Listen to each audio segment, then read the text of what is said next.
사람들은 보통 이게 감각기관을 통해서 체험되는 그런 즐거움을 행복이라고 생각하잖아요. 그죠? 그런 행복들을 추구하려고 굉장히 많이 애를 써요. 그죠? 근데 그런 행복은 결국 모하, 어리석음을 기반으로 하는 것입니다. 무엇이 관념이고 무엇이 실제인지에 대한 이해, 그 실제에 대한 바른 이해가 없다면은 결국 우리는 오랜 세월을 그냥 진짜 아무런 의미 없는 것을 유익하고 좋은 것이라고 착각하면서 그걸 자꾸 추구하고 얻으려고 하는 그런 마음으로 평생을 살게 될 것입니다. 지금까지 우리가 이게 정말 가치 있다라고 생각하고 이걸 꼭 성취해야 한다, 꼭 가져야 한다라고 믿었던 것들이 과연 정말 그럴 만한 가치가 있는 것인지, 무엇을 믿고 따라야 하고 무엇을 추구하면서 사는 것이 진정으로 자기 자신에게 이익이 되는 것인지.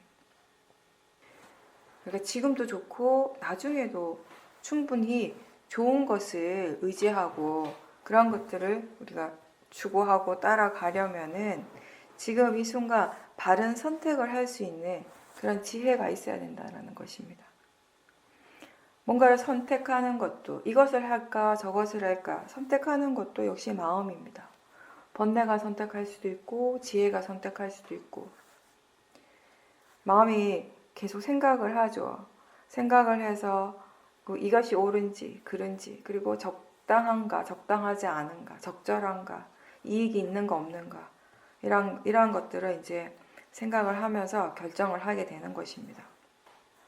근데 무엇이 진정한 행복이고 어떠한 것이 진짜 유익한 것이고 어떠한 것이 해로운 것인지에 대해서 알지 못할 때 선법의 힘은 줄어들 수밖에 없습니다. 왜냐하면 선택을 하는데 계속 그게 불선법을 키워가는 쪽에 선택을 하게 되니까요. 그렇게 자기 자신에게 이익이라고 생각하고 선택을 하는데 결과적으로 불선법을 키워가는 경우가 많은데 그 근본적인 원인이 결국 어리석음인 거죠. 그리고 탐심은 굉장히 교묘하게 마치 자기가 지혜인 것처럼 말을 잘합니다. 많은 말을 하고 그 말에 끌려갈 때가 많습니다. 우리가 살아가면서 실수를 안 할 수가 없어요. 번뇌를 따라가서 여러 가지 실수도 하게 되는데 수행은 그러한 일들이 일어났을 때 스스로 자기 자신을 다시 돌아보게 하는 기회를 주는 일이기도 합니다. 그때 마음이 어떻게 말을 했고 어떤 느낌이 있었는지 그리고 그 말에 대해서 난 어떻게 생각했었는지 그리고 그 마음을 따랐을 때 그 결과는 어떠했는지 그런 진행 과정들을 반조해 보면서 그때 마음의 상태들을 충분히 돌아보면서 번뇌가 우리를 어떤 식으로 속이는지 그 번뇌의 느낌이 어떤지 그 결과는 어떠한지 그 일이 그 결정이 나한테도 다른 사람에게도 진짜 이익이 있었는지 아니면 그 반대였는지 이런 것들에 대해서 보다 더 객관적으로 생각을 하게 하고 판단할 수 있는 그런 기회를 주는 것이에요. 수행이. 만약에 그런 기회를 우리가 가지지 않는다면 계속 같은 실수를 반복할 수밖에 없습니다. 잘못한 것에 대해서 실수한 것에 대해서 스스로 반조해보고 특히 그때 그 마음의 상태와 뭔가 마음의 진행 과정들을 돌아보는 것은 우리가 앞으로 마음이 좋은 방향으로 발전해 나가는데 꼭 필요한 과정이죠. 어리석음이 있어도 지금 어떤 어리석음이 있는지조차 모를 때가 많습니다. 지혜가 일어나는 순간에 어떤 어리석음이 있는지가 분명해지는 겁니다.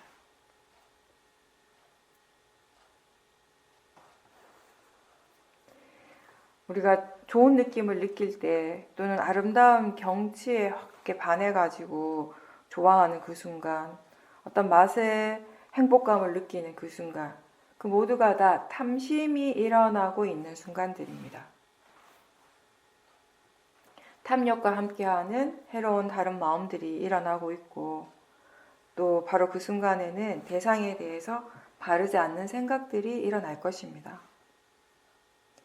대상에 빠져서 탐심의 위험을 제대로 보지 못하고 번뇌의 힘을 점점 더 키워가는 것입니다.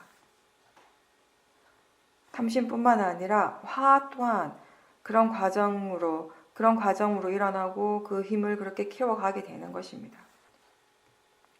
만약에 우리가 법에 대해서 듣고 이렇게 수행하는 이런 기회가 없었다면 우리는 지금도 역시 무엇이 진정으로 이익이 되고 무엇이 해로운가에 대해서 전혀 알지 못한 채 육문의 대상들에 대해서 번뇌를 계속 키워가는 그런 일을 하고 있을지도 모릅니다. 탐심이 만족되는 것을 행복이라고 생각하고 또 원하는 대로 되지 않는 것에 대해서 일어나는 그런 화의 마음을 너무나 당연하게 받아들이고 있을지도 모른다는 거죠.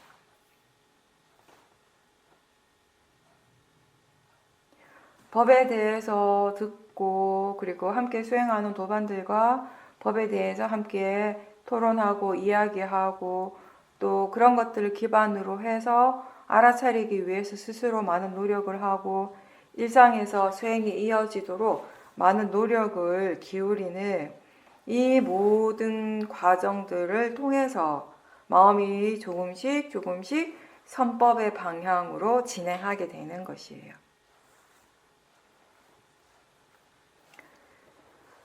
지금 우리가 굉장히 복잡한 세상을 살아가고 있잖아요. 그죠? 우리가 살아가는 이 사회가 굉장히 복잡하고 진짜 많은 일들이 벌어집니다. 그리고 대부분의 사람들은 그런 사회 현상들을 무엇을 통해서 받아들이겠어요? 우리가 미디어를 통해서, 언론을 통해서 받아들이잖아요. 뉴스라든지, 그죠? TV. 언론의 눈을 통해서 사회 현상들을 해석하게 되는 경우가 많아요. 개개인이 바깥에서 일어나는 그 하나하나 모든 일들을 다 알고 다 파악할 수 없기 때문에 그런 언론이라든지 그러니까 미디어가 중간에서 걸러주고 그래서 해석을 해주고 또 옳고 그름까지 판단하는 경우가 대부분이에요. 그래서 그 영향력이 굉장히 큰 거죠. 세상이 복잡해질수록 더 커지게 되겠죠. 근데 바른 언론은 세상을 바라보고 그런 사회 현상들을 판단하는데 좋은 영향을 줘요. 사람 개인에게. 근데 그렇지 않은 언론은 오히려 더 강한 편견과 오해를 심어줄 수 있는 거예요. 그죠? 그 이치를 우리 자신에게 대입할 수 있습니다. 육문에서 색성향 미촉법이라는 대상들은 항상 일어납니다. 누구에게나 다 일어납니다. 이거는.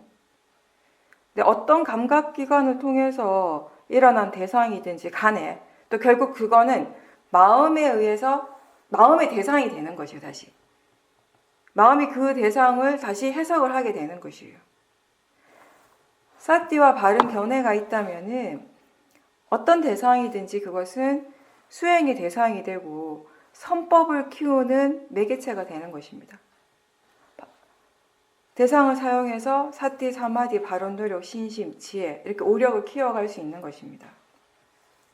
그렇지만 같은 대상이라 하더라도 바르지 않은 견해로서 지켜본다면 결국 번뇌를 더 키우고 바르지 않은 고정관념을 더 견고하게 할 것입니다. 사화도 말씀대로 빨간색 안경을 쓰고 세상을 바라보면 세상이 다 빨갛게 보이고 파란색 안경을 쓰고 바라보면 온통 다 파란색으로 보이는 것처럼 바른 견해라고 하는 것은 세상을 있는 그대로, 일어나는 그대로 보일 수 있도록 하는 것입니다. 물론 어느 정도는 우리 모두가 다 어느 정도는 그 색안경을 끼고 있어요. 그렇죠? 누군가는 굉장히 짙은 색의 안경을 끼고 세상을 바라보고 또 어떤 사람들은 굉장히 옅은 색깔의 그 안경을 쓰고 세상을 바라보고 있습니다. 사람들마다 다 달라요. 그거는 깜마가 다르기 때문에 지혜가 다르기 때문에 안경을 벗어버리면 오히려 더 바르게 볼 수 있을 텐데, 근데 이제 문제는 내가 지금 그런 안경을 쓰고 있다는 것 자체를 모르는 거죠. 내가 쓸 때는 내가 썼는데 어느 순간에 내가 안경을 쓰고 있다는 사실을 까맣게 잊어버리기 때문에 벗을 수가 없게 되는 것입니다. 모아는 그런 것이에요.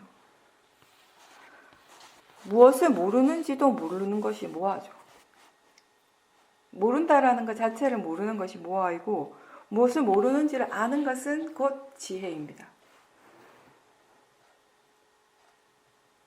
우리가 지금보다 더 바르게 알기 위해서 수행을 계속 해야 합니다. 그리고 바르게 알 때, 무엇이든지 자기 자신에게서 일어나는 것을 보다 더 바르게 알 때, 우리는 다른 사람의 시선이나 다른 사람의 말에 너무 휘둘리지 않고 안정적인 그런 마음의 상태를 유지할 수가 있습니다.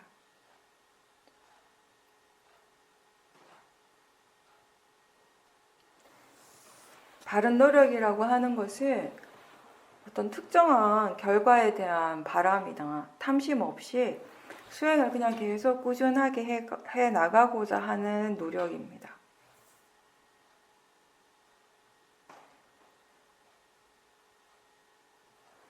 수행의 결과가 어떻게 되었으면 하는 어떤 자기 자신의 의도나 그런 탐심이 없을 때 이 수행이 좀 더 자연스럽게 그 지혜가 일어나는 방향으로 가게 되는 것입니다. 비파사나 수행의 목적은 지혜를 개발하는 것이라고 우리가 항상 그런 얘기를 하죠. 그죠? 이 수행을 계속 해 나갔을 때 궁극적으로 그 길을 가게 된다라는 것이에요. 내가 의도하든 하지 않든. 그죠? 근데 지금 당장의 목적은, 제가 생각하는 우리 지금 당장, 지금 매 순간순간의 수행자의 목적은 지금 이 순간 수행이 있도록 하는 것입니다.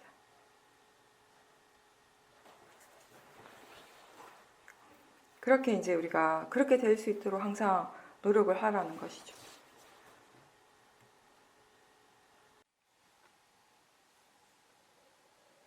네, 이번에 이제 크리스마스 맞아가지고 집에서 이제 가족들이 어린 손주들을 위해서 이렇게 오랜만에 크리스마스 트리 이제 만들고 싶어 해서 그걸 이제 함께 하셨는데, 그때 그 일을 하면서 이게 좋다, 뭐가 나쁘다, 귀찮다, 뭐 이런 판단하는 마음 없이 그냥 굉장히 무덤덤하게 할 수 있었는데, 대상에 반응을 하면 또 하는 대로, 하지 않으면 안 하는 대로 모든 그런 것들을, 마음에서 일어나는 것들을 그냥 가만히 지켜보면서 하니까 그냥 그 일을 하고 있고, 그리고 그 과정에서 쓸데없는 어떤 그런 에너지의 소모가 하나도 안 느껴졌다라고 하셨어요.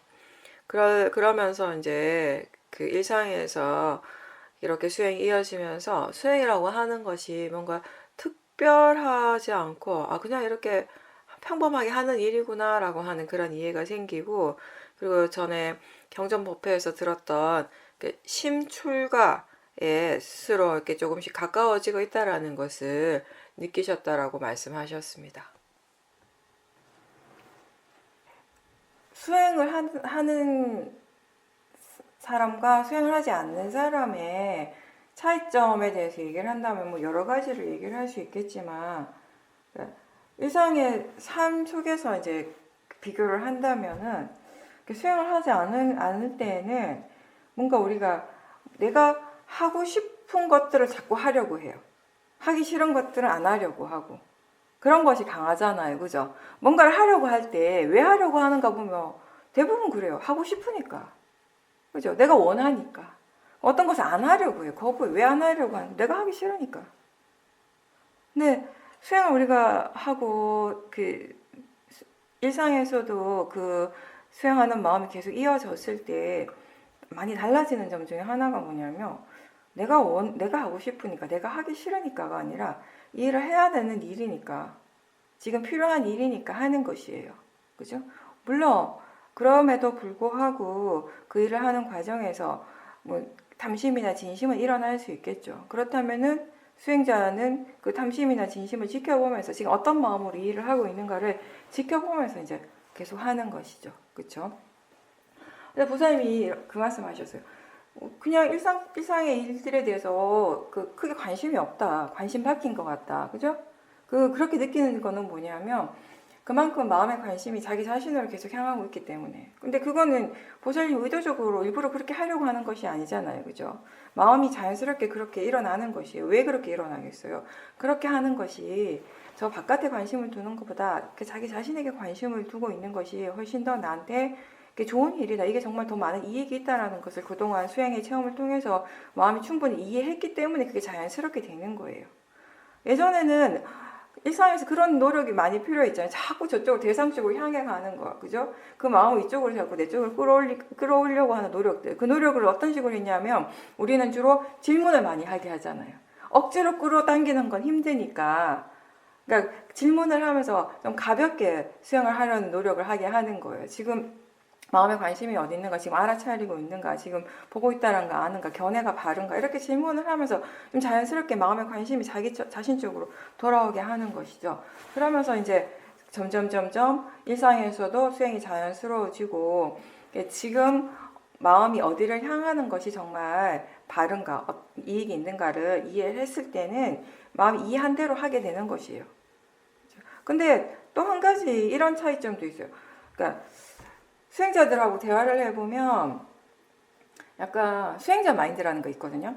수행자 마인드라는 게 뭐냐면 수행자는 이렇게 해야 돼. 나는 수행자니까 이러이러한 삶을 살아야 돼. 그러니까 나름 본인이 정해놓은 약간 이렇게 기준 같은 게 있는 거예요.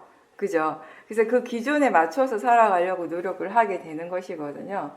근데 문제는 뭐냐면 실제로 자기 자신에게서 일어나는 마음의 질은 여기인데 여기 좀 밑에 있는데 나는 이렇게 살아야 돼. 수행자는 이래야 돼. 라고 하는 기준점이 너무 높을 때가 있어요. 그죠? 이 갭이 너무 큰 거예요. 그럼 본인도 힘들고 옆에서 지켜보는 사람도 굉장히 힘들어요. 피곤해요. 보는 것 자체가. 네. 이게 보통 사람들 수행하지 않는 사람들도요.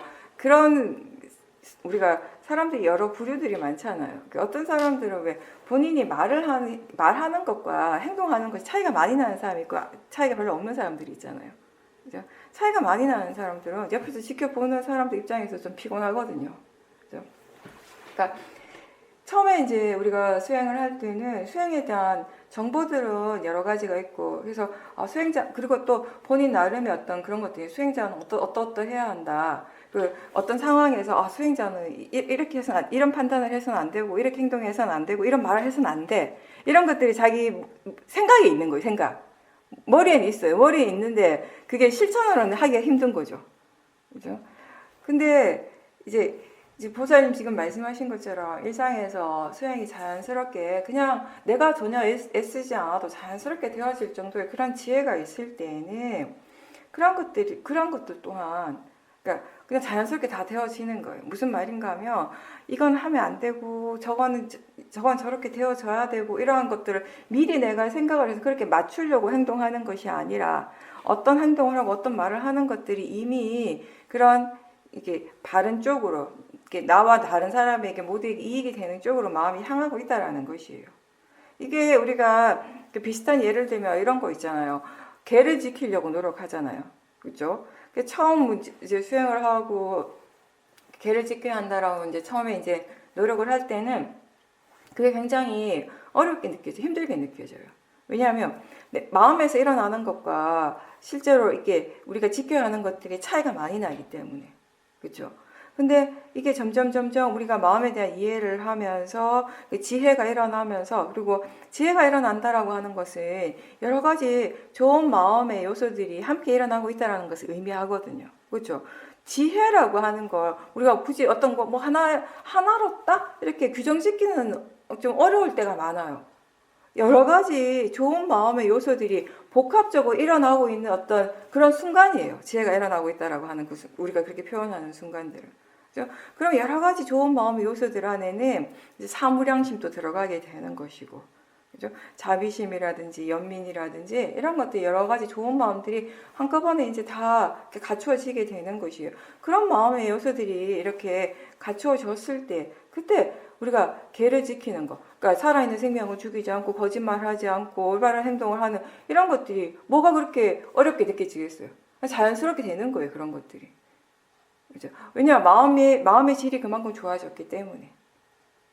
그런 것처럼 이제 우리가 아직 그 지혜의 힘이 아직 많이 강하지 않을 때는, 지혜 힘이 아직 충분하지 않을 때는 이런 그런 괴리들이 생기게 돼요. 그러니까 이 수행자로서 이게 해야 될 일이 아닌 것 같은데 내가 그걸 해야 된다라고 해야 되는 상황이 또 되잖아요, 그죠? 여러분들이 일상의 삶을 살아가다 보면 많은 여러 가지 상황들을 부딪히게 돼요. 내가 예상하고 계획했던 일들만 생기는 게 아니라 그렇지 않은 것들이 생길 때가 더 많죠. 그죠?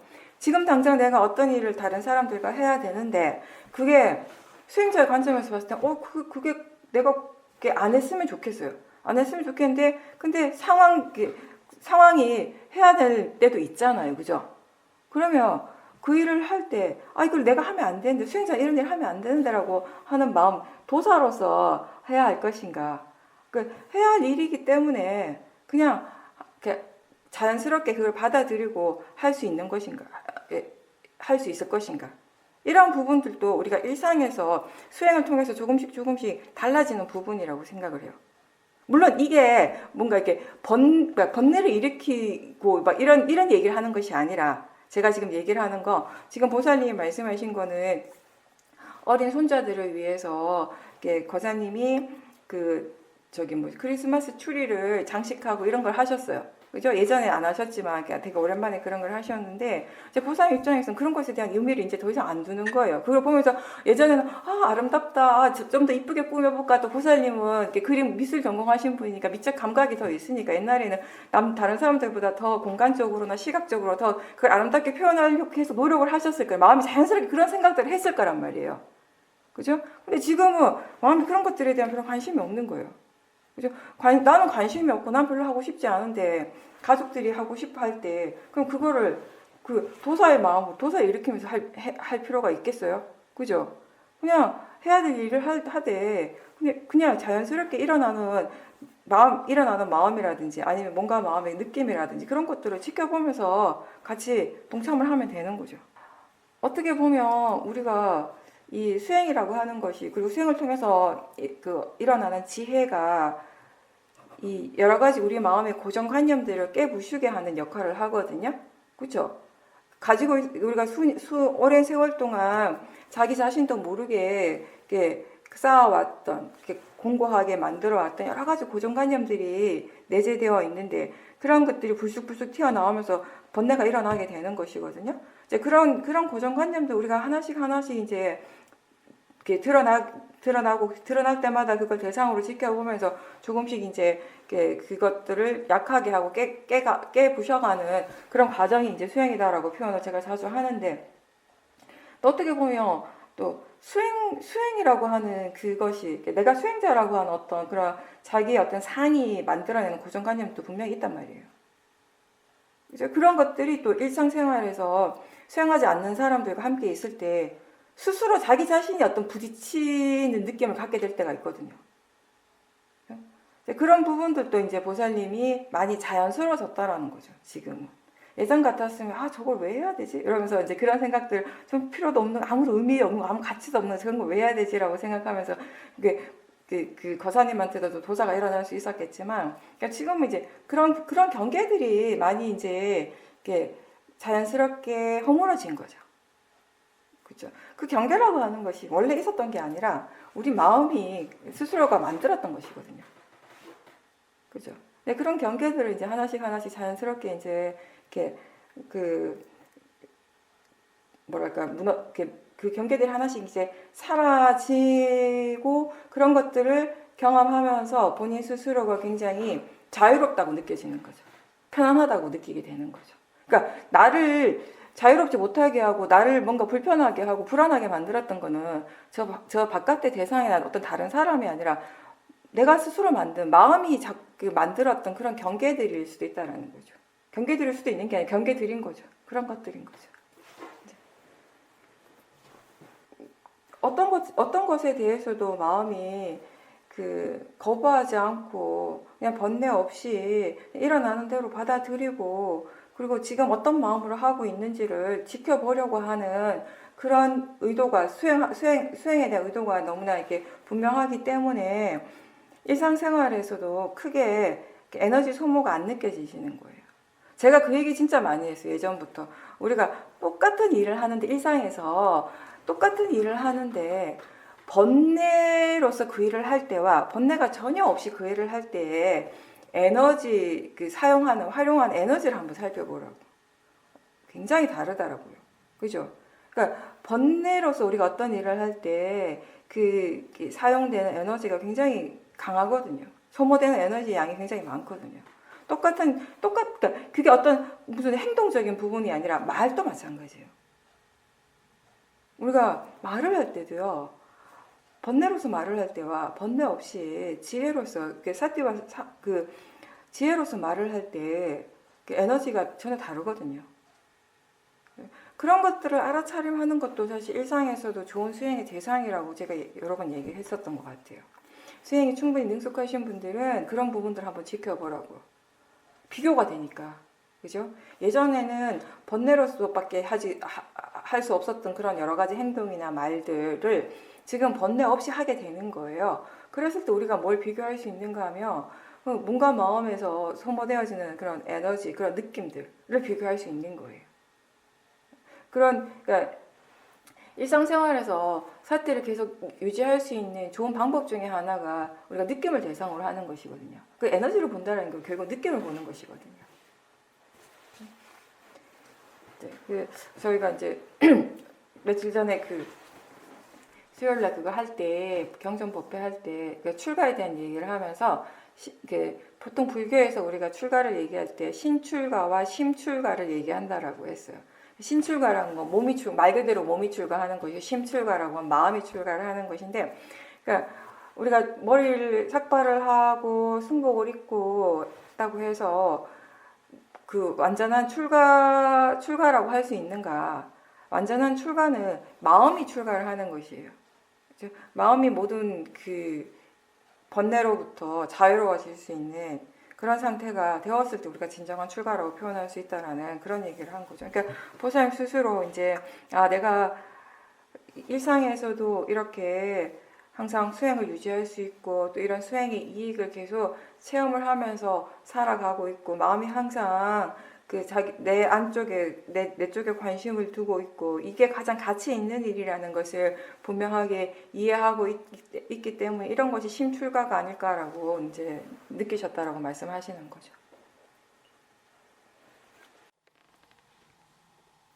네, 지금까지 이제 생활하시면서 딸하고 손자랑 함께 있을 때 마음이 제일 그러니까 들뜸이 생기고, 그러니까 좋은 부분으로 이제 아무래도 탐심, 그러니까 집착이 있다 보니까 그런 들뜸이 항상 있다라는 걸 아시고, 그래서 딸이나 손주하고 같이 있는 시간에는 좀 더 이렇게 수행을 하려고 하는 노력을, 인위적인 노력을 많이 하셨는데, 최근에는 그런 들뜸이 아닌, 그냥 이제 아주 마음이 좋아하고 함께 있는 시간들이 편안하고 좋지만 예전과는 다른 들뜸 없는 그런 느낌을 느끼게 되면서 어떻게 해서 이런 차이가 생기는가라고 스스로 이제 궁금해하면서 이제 수행을 하셨는데, 보살님 생각에는 지금 요즘은 이제 수행을 하실 때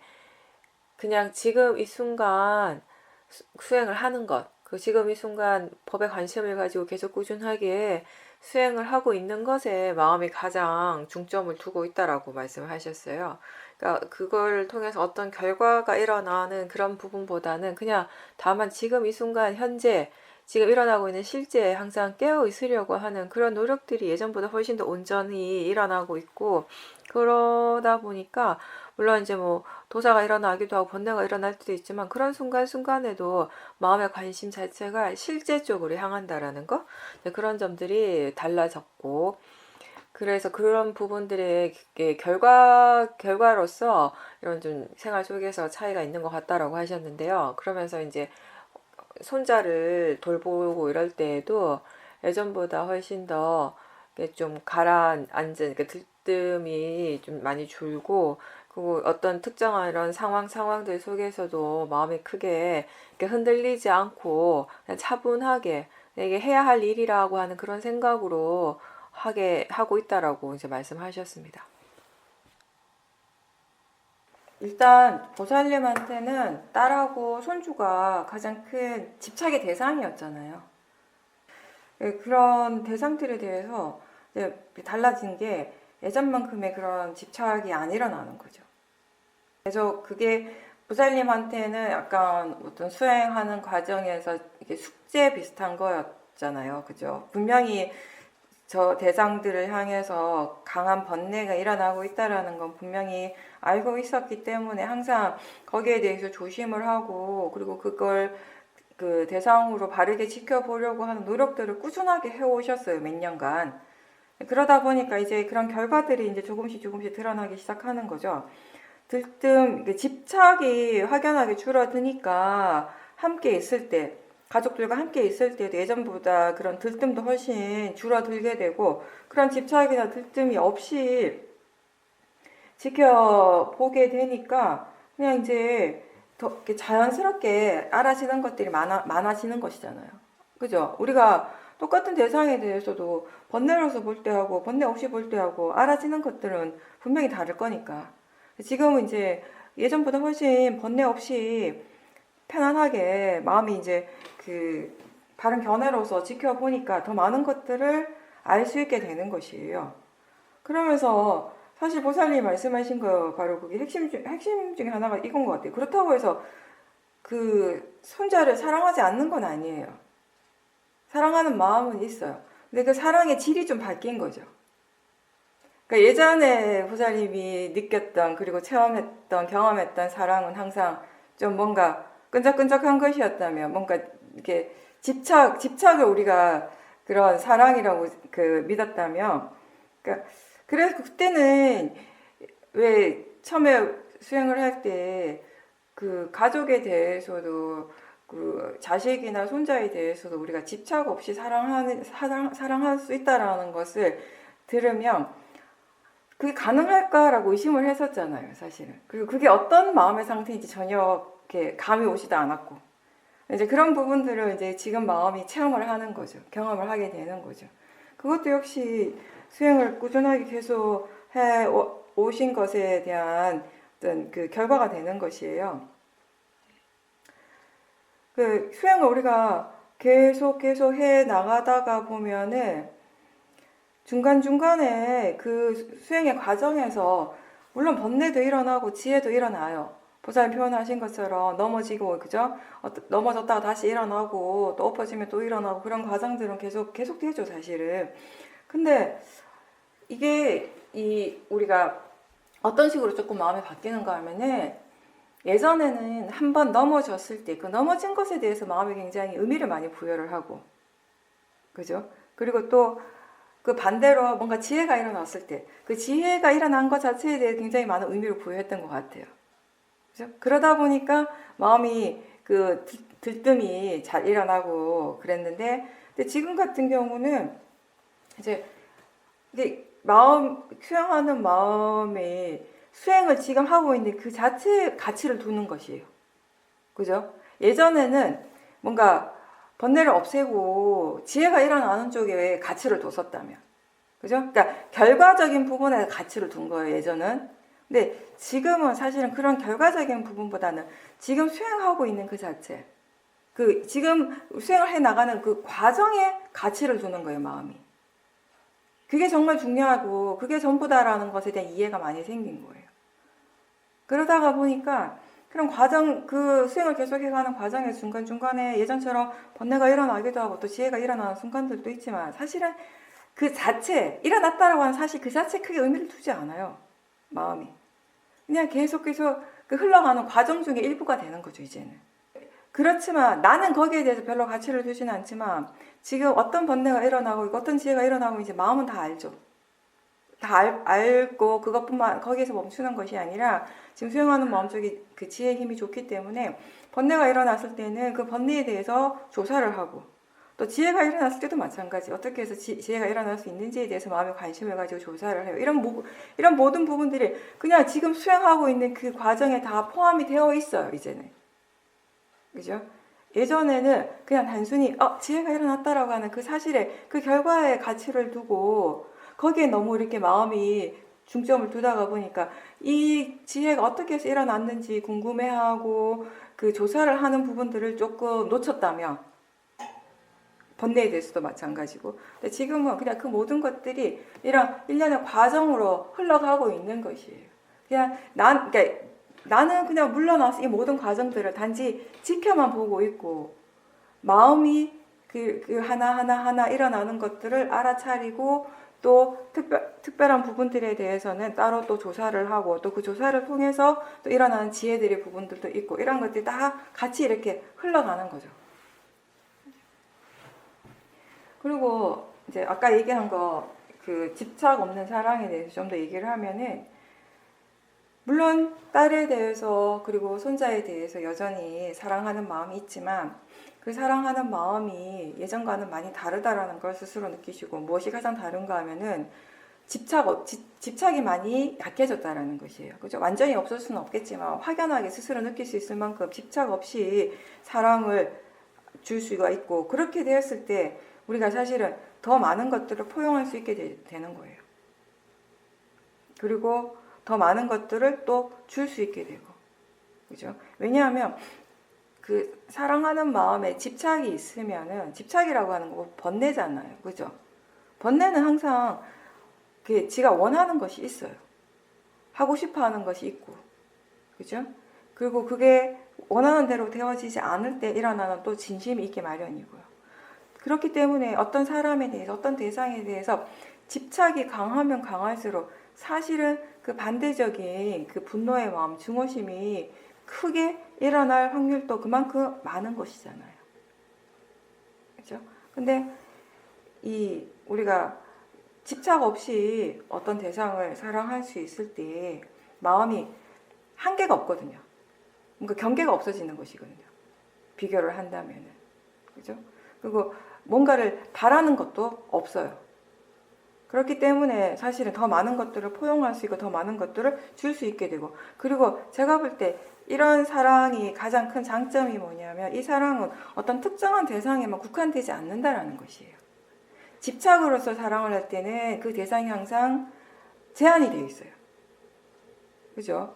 근데 이렇게 집착 없이 우리가 사랑을 할 때 이 마음은 모든 존재에 대해서 다 이게 뭐랄까 퍼져갈 수 있다라는 것이 모든 존재에 대해서 다 적용시킬 수 있다라는 것이죠. 제가 느끼는 그 마음의 성질, 마음의 특징 중에 가장 좋은 부분 중에 하나 이런 것이라고 생각을 해요. 우리가 좋은 마음이 일어났을 때, 그죠? 예를 들어서 뭐 자비심이라든지 메타의 마음이라든지 이런 조건 없는 사랑, 이런 좋은 마음, 연민심 이런 마음들이 일어났을 때 그 메타를 어떤 한 사람한테 보낼 수도 있고 두 사람한테 보낼 수도 있고 10사람한테 보낼 수도 있어요. 그러니까 내가 의도적으로 보낸다는 것이 아니라 자연스럽게 그런 마음도 일어난다라는 것이에요. 그렇게 되었을 때 그 메타를 한 사람한테 보낼 때와 10사람한테 보낼 때 10사람한테 보낸다고 해서 그 메타의 에너지가 줄어들지 않잖아요. 그죠? 그러니까 이게 뭔가 이렇게 어떤 n분의 1로 나누게 한다라는 것이 아니에요. 마음은 무한정이기 때문에 한정이 없기 때문에 제한되지 않았기 때문에 우리가 그런 식으로 계속 좋은 마음을 개발한다면 그런 선법의 에너지는 계속 커져가는 것이에요. 충분히 더 많은 존재들에게 더 많은 사람들에게 적용을 시킬 수 있는 거죠. 그게 우리가 똑같이 사랑이라고 표현을 하지만 집착이 있는 것과 집착이 없는 사랑의 가장 큰 차이점은 제가 볼 때 이거라고 생각을 해요.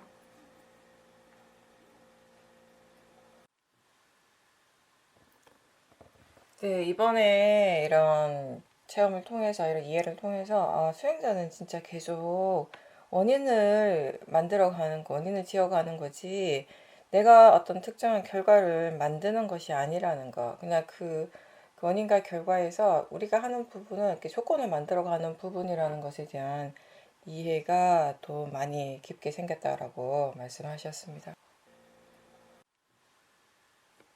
지금 보살님은 수행을 할 때 내가 뭔가를 하려고 하는 마음 없이 수행을 하시잖아요.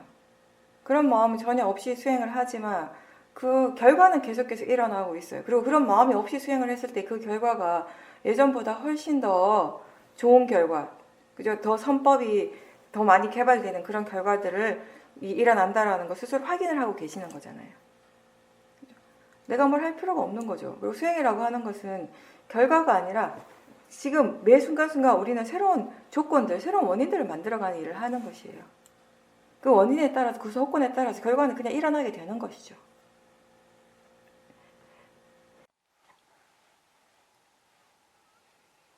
네, 이번에 동지인 날 절에 가서 기도하시고, 이제 절에서 나눠주는 이제 팥죽을 가져가려고 하는데, 주위 사람들이 다 우르르 몰려가지고, 이렇게 여러 개 막 가져가는 거, 이런 모습들을 보면서 순간, 이제 보살님도, 나도 많이 가지고 가서, 주위에 사람들도 좀 나눠줘야겠다라는 생각을 가지고 마음에 막 이렇게 들떴는데, 그런 마음을 이렇게 지켜보니까 이게 이제 적절한지 이게 어떤 마음인가라고 이렇게 지켜봤을 때 탐심이라는 것이 너무 이제 분명하게 드러난 거죠.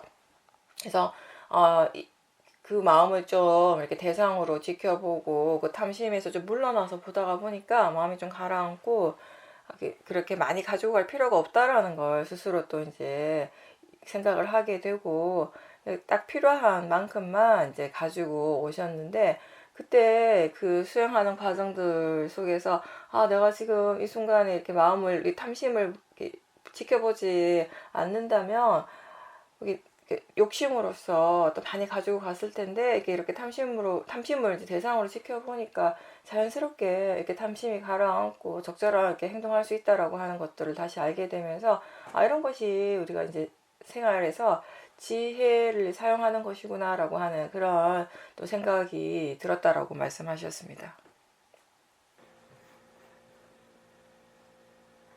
그렇죠. 예, 우리가 일상에서는 진짜 잠깐 부주의하면 금방 번뇌가 일어나는 경우가 굉장히 많아요. 그리고 그 번뇌라고 하는 것이 어떤 뭐 특별한 어떤 것에만 일어나는 것이 아니라 사실 알고 보면 굉장히 사소한 것에도 번뇌가 계속 일어나고 있잖아요. 그죠? 그러니까 그건 무슨 말인가 하면 그만큼 우리가 사티를 계속 주의 깊게 두고 있어야 된다라는 것이에요. 굉장히 사소한 일에도 번뇌는 일어날 확률이 많거든요. 왜냐하면 우리가 지금까지 그런 방식으로 우리 마음이 그런 방향으로 지금까지 계속 살아왔기 때문에 마음을 그런 식으로 계속 개발해 왔기 때문에 작은 것에도 담심을 일으키고 진심을 일으키는 그런 경우가 생각보다 굉장히 많아요. 그러니까 그만큼 더 일상에서 더 사티를 두려고 하는 노력이 또 필요한 이유기도 하고요. 그게 제가 예전에 그 예를 굉장히 많이 들었는데 저는 그걸 지금 거의 10년이 지났는데도 그 얘기가 지금도 계속 너무 재밌어가지고 생각이 나는데 옛날 호도마을에서 집중수영할 때 어떤 젊은 보살님이 호도마을에서 누가 찰떡을 대중공양을 한 거예요.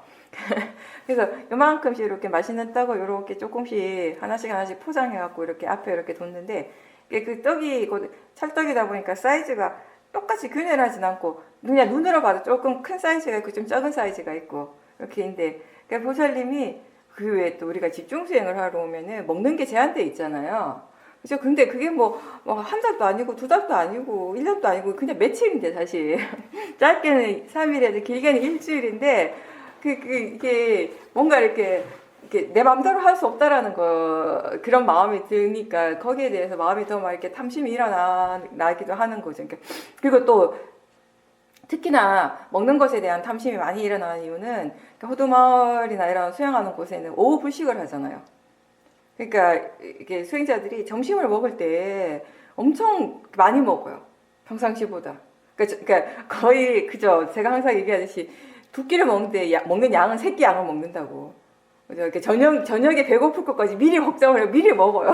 사람들이. 근데 정해진 양이 있는데 본인이 소화시킬 수 있고 자기한테 맞는 양이 있는데 저녁을 안 먹는다고 그걸 많이 먹는다라는 건 사실 객관적으로 그게 본인 일이 아니고 다른 사람이 그렇게 했다고 얘기 들으면 되게 좀 이렇게 지혜롭게 보이진 않잖아요. 그죠? 근데 막상 본인이 그런 상황이 되면 그렇게 행동하는 분들이 많아요. 왜냐하면 그거는 그 마음이 그렇게 일어나니까.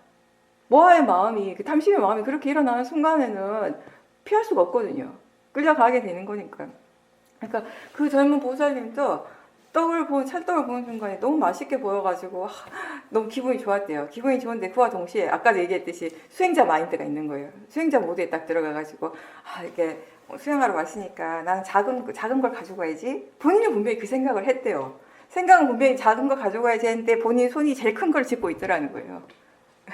그죠? 그거는 전 그 얘기를 듣는데 너무 재밌고 또 그게 그 이야기가 재밌기도 하지만 우리 마음을 너무 잘 보여주는 것 같아가지고 그러니까 그 보살님이 나는 수행자니까 여기 수행하러 왔으니까 욕심내지 말고 작은 거 먹어야지라고 한 것도 분명히 맞아요. 그 마음도 있었어요. 없었던 게 아니에요. 그 마음도 일어났기 때문에 본인이 알았던 거죠.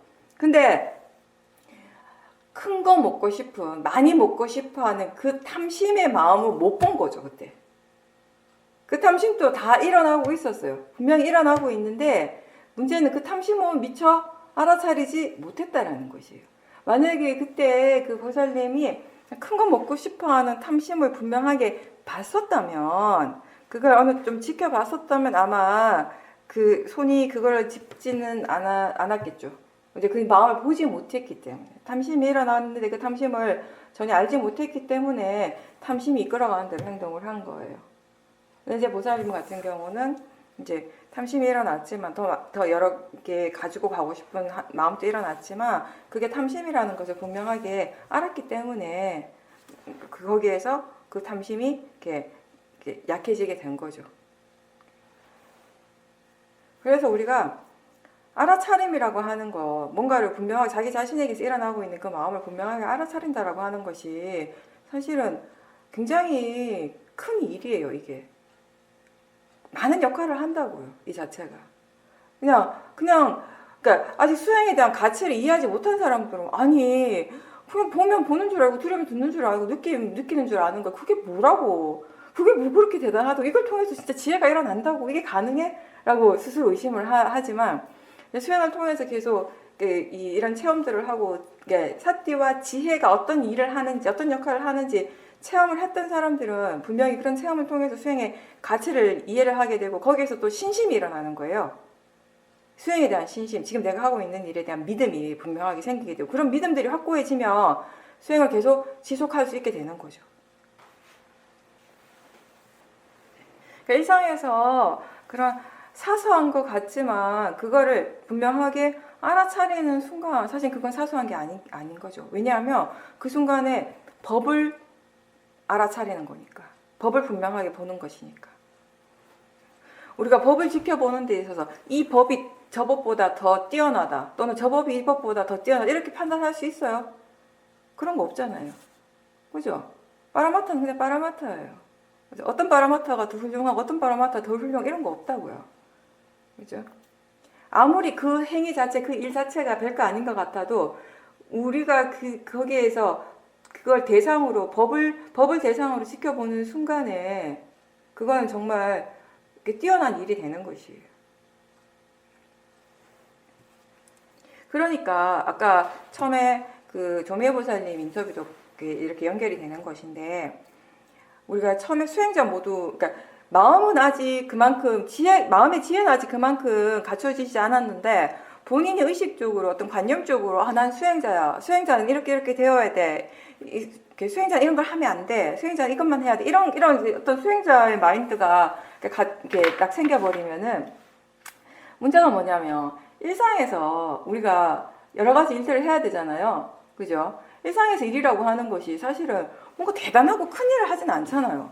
모르겠어요. 저기 문재인 대통령이나 삼성의 이재용 같은 사람들은 뭔가 하는 일이 다 대단할지 모르겠지만 보통 우리 같은 사람들은 그냥 일상적인 일들을 할 뿐이에요. 그죠? 일상적인 일이 뭐예요? 밥 먹고 뭐 저기 막 밥 먹은 거 설거지하고 직장 가서 이렇게 할 일 하고 아니면 가정주부는 가족을 위해서 내가 할 일들을 하고 그냥 자칫 잘못하면 어떤 수행자들은 그런 일들이 별로 가치가 없다라고 생각을 하더라고요.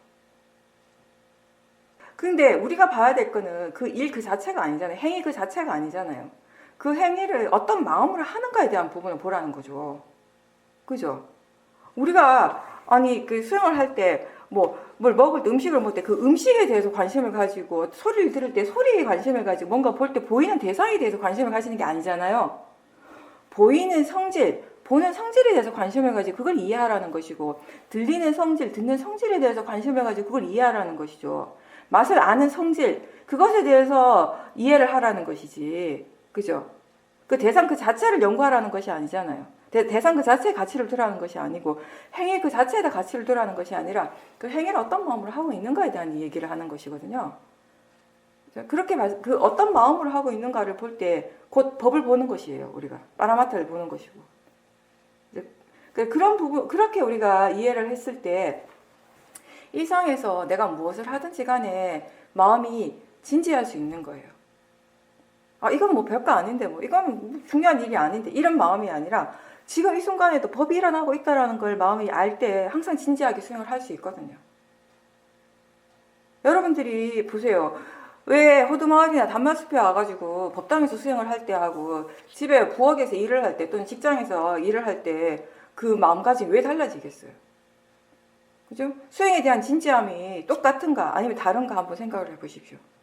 물론 똑같은 분도 있죠. 그런 분들은 그만큼의 이제 지혜가 생긴 것이에요. 근데 많은 사람들, 많은 수행자들의 경우는 수행의 진지함이 다르다라는 것이 내가 어디에서 수행을 하는가에 따라서. 근데 그게 다를 필요가 전혀 없다라는 것이거든요. 일에다 가치를 두는 것이 아니기 때문에, 행위에다 가치를 두는 것이 아니라 마음에다 가치를 두기 때문에 어떤 마음을 하고 있고 지금 어떤 마음을 하고 있는지 알아차리고 있는가에 가치를 두는 것이기 때문에. 그죠? 그러면 저도 마찬가지예요. 저번에 얘기했잖아요. 제가 갑자기 밭에 그 배추가 다 얼어가지고 김치를 담궈야 되고 이번에 동지라고 우리 공양 보살하고 팥죽을 쓰고 했는데 그런 것들이 만약에 수행하고 상관없다면 그 일을 하고 싶겠어요? 그죠? 하기 싫겠죠? 되게 귀찮게 느껴질 것 같아요. 억지를 하는 것이 되는 것이고. 하기 싫은 걸 하게 되면 그때 도사가 일어날 수밖에 없어요. 그죠? 근데 그게 뭘 하든지 간에 내가 뭐 김치를 담든지 아니면은 법당에서 자선을 하고 있든지 안입이 설신 육문을 통해서 지금 파라마타가 일어나고 있다는 사실은 같습니까? 다릅니까? 같아요. 그죠? 지금 육문에서 일어나고 있는 그 법을 지켜보는 그 수행하는 마음의 질이 내가 지금 무엇을 하고 있는가에 따라 달라지지는 않거든요.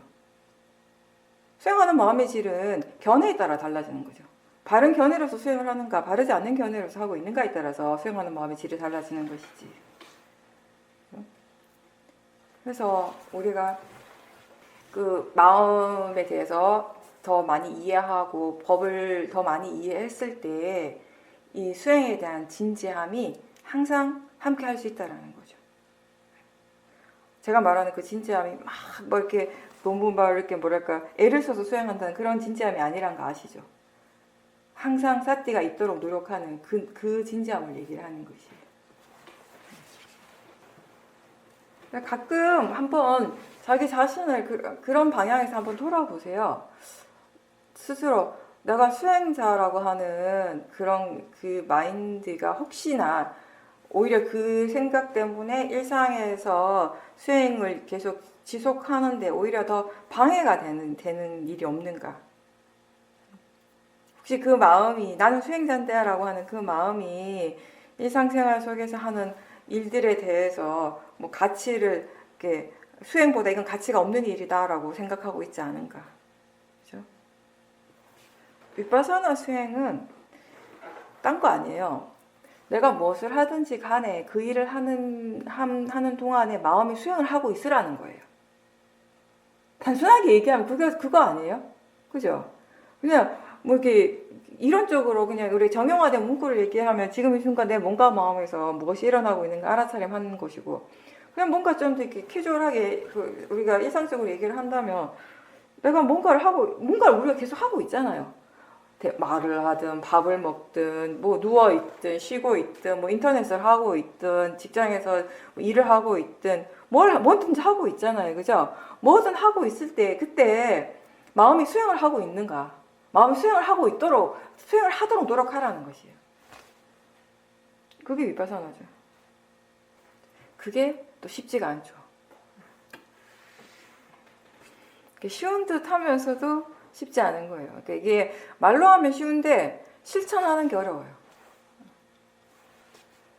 그러니까 사띠가 이어져야 한다는 말을 지금 몇 년 들었어요. 5년, 10년, 15년 들어왔죠. 그죠? 근데 이어질 때도 있는데 안 이어질 때도 있고.